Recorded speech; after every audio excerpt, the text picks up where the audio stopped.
I was supposed to make this Q&A video earlier, but then that came in the mail and I had to make a video on that. And now I'm putting off solving that so I can make the Q&A again. Sometimes life is just a cycle of putting things off. Nah, that's not true. It's not sometimes, it's always. Today I thought I'd start by asking you guys a question because it is Q&A time and that just means anyone can ask a question and it's my video, I can do whatever I want. This is my 21 by 21. Because there are so many layers on this, it's almost like this is a grid of pixels and you can just draw stuff on this. And I'm really excited to do that, but I want to get some ideas for what sort of things you guys would want to see on here. The first thing I thought of, I already made in the video where I first showcased this. I wrote Jperm. If you have any ideas, leave it in the comments. Also, if you do leave a comment, you'll be entered into the giveaway, which I will talk about more at the end of the video. So I'll be making a separate video where I put all those patterns on this cube, but for now, I don't want to think about this. Why did you choose to name yourself Jperm? Because I am very uncreative. Because it's the best algorithm. I mean, someone had to name themselves that. Can we get a video where you solve an examinx without any help? Man, I already got to do the 21 by 21, but if you want to see this video where I solve an examinx, leave a comment. Go easy on me. Will you ever update jperm.net? I want to learn more, maybe even adding a ZBLL trainer. For the near future, there won't be anything else on jperm.net, but I am working on something new and you guys will find out when it's ready. Tips for look ahead on big cubes. As you are turning the cube, don't be afraid to tilt it all over the place as that helps you see more pieces. What is better to learn after full OLL, COLL, or winter variation? I personally would go for COLL first, but either of these options are good. What are your thoughts on the rumored GAN maglev tensioning system for the 12 series? Well, I haven't thought much about maglev in cubes. I haven't tried one yet, but anything that could be good obviously is exciting. And I think this is especially cool. I just love the idea of magnetic levitation. I think I first read about it being in trains when I was in like 3rd grade or something. We had this class project at some point, like unrelated class project where we had to write about something that we are going to invent one day. And I loved the idea of maglev so much that I wanted to make like a whole racetrack for go-karting called hover carts. That would be so cool. I really wish it existed. Maybe it does, I don't even know, but at least I get to try a cube one day that's going to have maglev in the core. No idea what that's gonna do. Why are different and more complicated tensioning systems becoming common practice? That's one thing I really wish cube companies would just copy from each other. Yeah, having sophisticated customization systems in your cube obviously is really great because if you don't like your cube too much, you can instantly change it into a different sort of feel. But why are there so many different ones with different companies? Well, I really hope the reason is that each company makes a different system thinking that this is gonna be really good and revolutionary. But more realistically, I think they just don't wanna completely copy each other because that would look like a knockoff and look bad for them. And in the end, it just frustrates me and all cubers everywhere when we have to learn all these customization systems and get confused. How many random accessories such as screwdrivers, GES tools, and bags, etc. would you say you've collected over the years you've been cubing? I don't know. Let's see.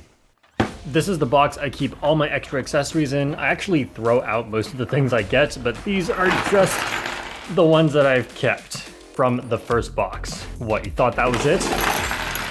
A lot of the accessories come in these white boxes, a lot of which I have not even opened yet.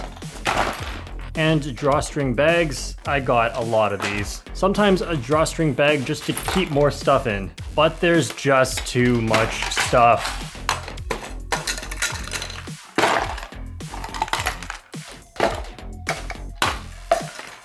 Thank you, GAN, for making a new spring set every generation. Oh, and I forgot some drawstring bags. Today, you're all moving to a new home. Have you ever considered making a book including everything you know about cubing? Ugh. How long is a book allowed to be? People have asked me this a lot, but I don't think I've ever thought of this on my own. And I might get hate for this, but it is the truth. I don't like books. I like so many things that are book adjacent. Like I like to learn things, I like fiction. Maybe it's because like I was forced to read books so much as a kid when I didn't want to for school, and it just made me not like them in the end. Something about holding a book in front of me and reading it. What tips would you give to get someone back into cubing after they take a long break? My favorite thing about cubing after taking a long break is I don't have a lot of the habits I used to have. Of course, I'm missing some good habits, so I'm slower, but I'm also missing a lot of the bad habits I used to have, and this is a really good opportunity to try and change those bad habits you used to have. So if you are coming back from a break from cubing, I want you to think about what you used to do that you really didn't like that you had as a habit, and just try and change that. Make that the first thing that you work on. Hey Jperm, if you had a choice, what would you choose? 3x3 world record? 50 million subscribers, oh geez. Or take over every cube store in the world. Hope you read this comment and hope you can read Chinese. So I don't know what take over every cube store in the world means. Does that mean I earn the money from all of them? Because if so, all money ever spent on cubes, a portion of that would go to me. Wait. If everyone uses the discount code Jperm at Speedcube Shop, that can already happen. Interesting thing though, if I suddenly had 50 million subscribers and my videos got shown to all these people, well, there aren't 50 million cubers or 50 million people interested in my videos, so what that means is a lot of them will get shown the video and not click on it, and that actually, if you know how YouTube's algorithm works, that lowers the click-through rate, which means my videos will get recommended less to other people who are actually interested, and that might actually just hurt my channel. I would take the 3x3 world record because I think, just looking back on my life when I'm older, that would be my proudest achievement. And 50 million subscribers, there's no way that happens unless it's luck, because I don't imagine that cubing can get that big. At least not in my lifetime. Do you feel like since you have been hitting averages of about 8 to 9 seconds for so long that you will never get better? Or do you think you will always improve? Look, it's no secret, you can see from my competition results and from my solves in my cube reviews that I have been averaging 8 to 9 seconds for a very long time. Now, I'll be honest, if I had seriously practiced something for this long without improving, I would have serious doubts about actually ever improving again. But that just isn't the case. Nowadays, I mostly practice 3x3 blindfolded, and that is only if I am motivated to cube and with the absence of competitions. Let's not even get into that. And before that, it was mostly big cubes, because a lot of my motivation had to do with destroying people at competitions in events that they didn't practice as much as I did. No, I'm just kidding, I love big cubes. Now, I still do 3x3 solves just to maintain my speed and practice it for, solving in reviews to make sure I'm not completely out of practice. Now, actually, earlier this year, I did just seriously practice 3x3 for a bit, and I managed to get my average from a high 8 down to a mid-low 8, but then after a few weeks of that, I kind of got bored of it because without competitions, I really just wasn't motivated much. But I am practicing more recently, just 3x3 blindfolded, not 3x3, because I do have a competition coming up this weekend. This question is from my friend, and he sent it directly to me instead of commenting on the community post like all of you guys had to do. Martin, what am I gonna do with you? Would you rather give up any activity related to cubing, or would you rather give up all forms of visual media? So movies, TV shows, videos, visual art, theater, and I asked him, he also said video games, but I can still consume media if it's just listening.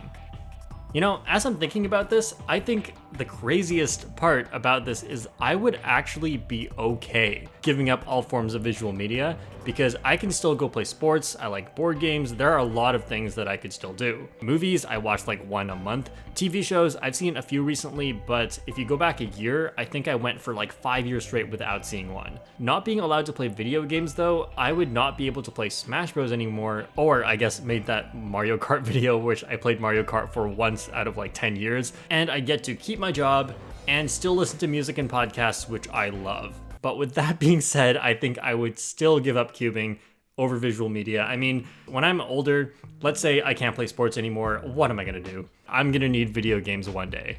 Oh, and one day when we can all put on our VR goggles and go into the Matrix and live a better life than we are now, I'm gonna need that too. I think that counts as visual media. How did you break into the habit of actually planning the first F2L pair? Because I feel like it takes too long and then I get impatient. Haha. For me, what works best when I know there's something I should do, but I'm maybe too lazy to do it, is I try to associate a good feeling with the goal and a bad feeling with not meeting that goal. So for example, what you do right now is you probably solve the cross and then you have a pause and then you solve the next pair. That's okay, but try to feel really, really bad about it. If every time you have that pause, you think to yourself, wow, I suck for pausing there. And then envision to yourself what it would look like if you didn't have that pause. That would just be amazing. And yeah, it's that easy. You just do emotional manipulation. on yourself, so it's a good cause. What's your opinion on OO, or objectively optimal algs?